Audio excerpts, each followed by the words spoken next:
Pagbasa mula sa sulat sa mga Hebreo. Si Melkisedek ay hari ng Salem at pari ng kataas-taasang Diyos. Nang pabalik na si Abraham mula sa pagpuksa sa mga hari, sinalubong siya ni Melkisedek at sinabi sa kanya, "Pagpalain ka ng Panginoon."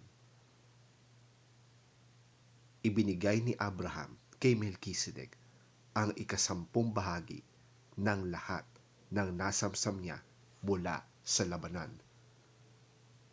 Ang unang kahulugan ng pangalang Melkisedek ay hari ng katwiran. At dahil siya'y hari din ng Salem, ibig sabihin siya ay hari ng kapayapaan.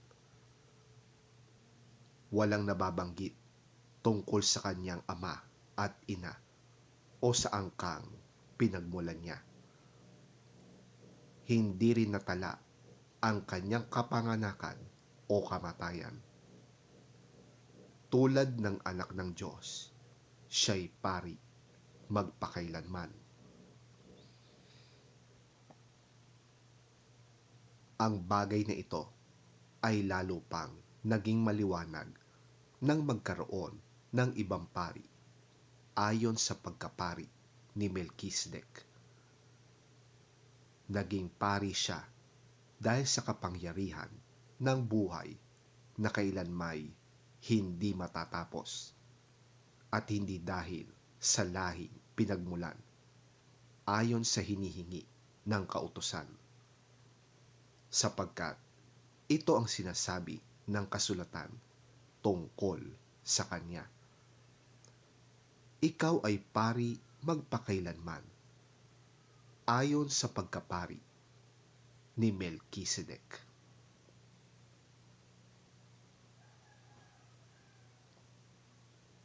Ang salita ng Diyos.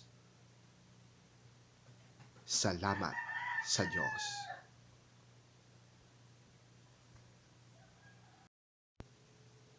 Ang mabuting balita ng Panginoon ayon kay San Marcos. Papuri sa iyo, Panginoon. Muling pumasok si Jesus sa sinagoga. Naratnan niya roon ang isang lalaking paralisado ang isang kamay. May ilang taong naroroon at inaabangan kung pagagalingin ni Jesus ang lalaking yon sa araw ng pamamahinga upang may maiparatang sila laban sa kanya. Tinawag ni Jesus ang lalaking paralisado ang kamay. "Halika rito." Pagkatapos, tinanong naman niya ang mga tao, alin ba ang naaayon sa kautusan? Ang gumawa ng mabuti o ang gumawa ng masama sa araw ng pamamahinga? Ang magligtas ng buhay o ang pumatay? Ngunit sila'y hindi sumagot. Tiningnan ni Jesus ang mga taong nakapaligid sa kanya. Galit at lungkot ang naramdaman niya dahil sa katigasan ng kanilang mga puso. Pagkatapos, sinabi niya sa may sakit, "Iunat mo ang iyong kamay."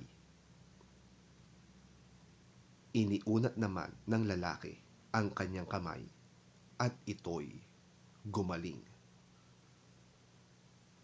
Umalis ang mga Pariseo at agad nakipagsabwatan sa mga tagasunod ni Herodes upang maipapatay si Jesus.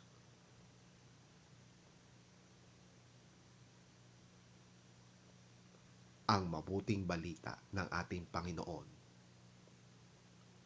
Pinupuri ka namin, Panginoong Hesukristo.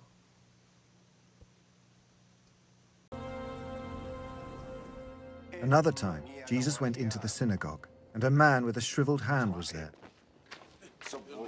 Some of them were looking for a reason to accuse Jesus, so they watched him closely to see if he would heal him on the Sabbath. Jesus said to the man with the shriveled hand, "Stand up in front of everyone."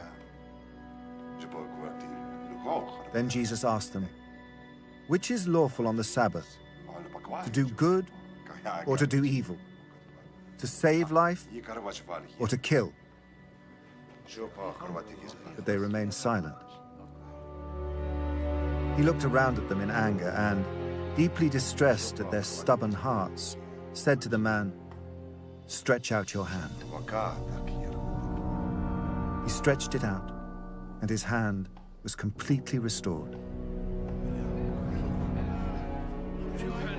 Then the Pharisees went out and began to plot with the Herodians how they might kill Jesus.